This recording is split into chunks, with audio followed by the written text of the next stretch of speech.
and we've called it Power Living. And let me just give you the list. All of this I'm sure is familiar to you. Maybe I can show it to you in sort of a new way with a new concept. But here's my list. It's a list you can use in your training, passing it on to someone else. And here it is. The big D's. Works in every part of life, especially herbal life. It's hard for us not to talk herbal life when we talk life, spiritual life, social life, herbal life. It's so much a part of us now. It's so much a part of our whole selves and what's happening. But here's the list. The big D's. Number one is decision. And we've talked about that in this previous little discourse that I gave you. But decision making this is an awesome day. Deciding it will never be the old way again. Deciding to step from darkness to light. Deciding to step from inactivity to activity. Deciding to make the turn. Deciding to turn around. Deciding to live a new life. You cannot believe how much can open up to you the day you decide. Power living is decision making. Next is desire. Who knows the mystery of where this all comes from? Who knows why some people have unusual desire and some people it takes a while for it to cultivate? Here's what I do believe. The possibility for high desire that can create the most extraordinary life, I promise you, that resides in all of us. That resides in everybody. Sometimes it's been suppressed, sometimes brutally. Sometimes it's been denied because of circumstances. Sometimes because of influence. Sometimes because of an extraordinarily bitter or difficult family situation. The desire never gets a chance. It never sees the light of day. But sure enough, it does reside. And the reason why Herbalife is so exciting is because we find these people whose desire has never seen the light of day. They've never had something to where their heart leaps that they can hope for. And we come along and find these people. Now, sometimes we find them and sometimes they find us, but however it happens, it is a unique opportunity for us to perhaps awaken desire in someone so that it flourishes and grows and serves as an incredible force. And they were responsible because they made the decision, but we can take part of the credit because we found them. We opened the door, we opened the window, we handed them a piece of literature, we invited them to a meeting, we let the beginning words of our vocabulary start a process to where now they can have desire that can affect their lives forever. So the first D was decision, second was desire. Here's the third one that makes everything possible and turns imagination into reality, and it's called discipline. For some people, they see discipline as sort of an ugly word. Don't talk to me about discipline. But what you must understand is discipline is a most incredible creative force. Discipline builds a career. Discipline develops good health. Discipline forms the most incredible marriage. Discipline puts together a friendship that won't quit forever. Discipline develops skills that can be magnified, and touch the world. Discipline opens up music. You can't have incredible music without discipline. In fact, we call them the disciplines. We call architecture and music, and we call playing an instrument. We call sculpturing. We call painting. We call writing, composing. We call those the disciplines. And the disciplines gives us the indication that yes, it doesn't come except by discipline. But it also means that the discipline is the open door to the creative process to turn nothing into something and to turn imagination into reality. So here's what you must learn to do. Appreciate the disciplines and welcome the disciplines. Here's a good question to ask. What other discipline could I begin that would open up a whole new expression in my life of turning imagination into reality? I had to learn the discipline of using my language to make a presentation. It took a while. I stumbled. I made mistakes. I couldn't get my thoughts organized. It would enter my mind and then it would go away. And I remember all of those strugglings to learn. My mother taught me a little piano. Here's the left hand. I got that pretty good. She says, now here's the right hand. No problem on those scales. Then she said, today we're going to do them both together. I thought, how can you do that? One hand was easy, another one was easy, but together, I'm looking at this hand, I'm looking at this hand, but finally I got them to work together. And I learned that extra discipline, and it worked for me. Now, she said, today we're going to read the music and play both hands. I thought, well, you couldn't do all that. So, but sure enough, I'm looking at the music, I'm looking at this hand, finally I got them all working together. Then she said, today we're going to watch the audience read the music and play both hands. I thought, well, now that is impossible. That's too many things to do at the same time. But guess what I found out? It didn't take long to where I could watch the audience read the music and play both hands. And a discipline then that became a joy. I play a little piano, mostly for my own amazement, not for the public. But anyway, it's exciting. Learning new disciplines that create joy, that create a painting, that create an orchestra, that create an herbal life. Mark had to put together his disciplines.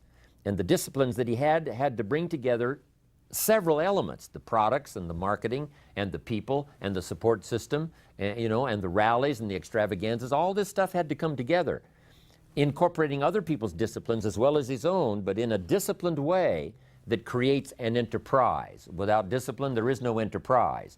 Without discipline, there is no magnificent structure. Without discipline, there is no music. Without discipline, there is no health. Without discipline, there is no advantage. There is no future.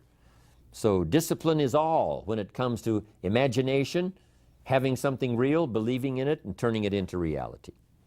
Now let me give you the rest of these. Decision was first, desire was second, discipline was third. Here's number 4, development. The key to development is to be all that you can possibly be. I don't know what your talents are, I don't know what your skills are, but here's what I probably am right on, that you're behind on an accelerated effort toward your full development. I would suggest that. Now, for some of you, I know that's probably really not true. But even as I look at my own life, because, I'm tempted to procrastinate just like everybody else. I should have written 30 books by now. I've only written 4 or 5. I should have done a lot of things, but I haven't. I got distracted, and all of us, have these challenges. But what could I become? What could I become? I had one of my dearest friends. I've lost him. He died at age 53. One day, and he drank a little too much. David drank a little too much, but he did all kinds of things. He was a builder, and he was a dreamer, and he did a lot of things. But his drinking sort of kept him in a fog for like years and years. About 6 years ago, he was sitting at the yacht club, and he was in a fog, and suddenly it occurred to him, I wonder what I could have accomplished all these years if I hadn't have been in this sort of foggy state. And he said that did it. And the last 6 years before he died, he was free. And he accomplished some incredible things that last 6 years. Being all that you can be and not let habits drag you down. Not let things, sidetrack you from the full development of what you have the capable of being. What all could your heart encompass if you really had the chance and you really had the disciplines and really got to it? What could you really become? What could you earn? How healthy could you really be? How many books could you write? How many poems could you write? My granddaughter, Natalie, is 11, and she writes these most incredible poems. Someday I'm going to publish them. And of course, her brother Nathaniel is a classic gifted artist, and I think I'll publish some of her poems and his illustrations and his artistry. They're 11 and 12. They have become so much in so few years. And now my mind is wondering, I wonder how far they can go. I wonder how much they can accomplish. So here's what I would ask of you. If you feel that you're a little bit stalled, wherever you are, in your progress, I'm asking you to correct that. I'm asking you to see if you can't possibly be on a more accelerated track toward your possibilities and your full development. Here's what life is all about: to become all that we can possibly be. The full development of all of your potential, that's number one. Number two is the wise use of all of your resources. That's what life is all about, full development. Here's the next word: direction. Key phrase: we go the direction we face. So make sure that your vision, make sure that that's clear, because that's where you're headed. You know, what's most dominant in your vision, that's where you're going, you know, whether you realize it or not. So sometimes we need to clear that up so that the direction becomes more clear, becomes more powerful in really taking us where we want to go. Good phrase we've all heard: 5 years from now you will arrive. The question is where? And you say, well, I haven't really cleared that up. I'm asking you to clear that up, because if you don't, you may arrive at a much less of a place. Not that it wouldn't be okay, but much less of a place than you could have arrived if you didn't settle on the right direction before. Here's the next word, and I must hurry with the rest of these. Next is definition. A phrase I've used so long: the drama is in the details. Give things definition, give things clarity. That's what's important. Here's the next word: dilemma. We're faced with a lot of dilemmas. Part of the dilemma is learning to sort it all out: what's valuable, what isn't valuable. The why of life. And some whys, you know, cannot be answered. Some mysteries must remain mysteries. They're simply the part of life, but they are mysteries.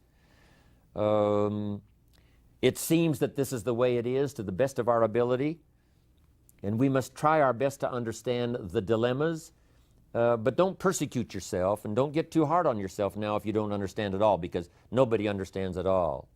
Let part of the dilemma be dilemma. Figure out as much as you possibly can for your life and your children and your future and your business, but let mysteries be mysteries.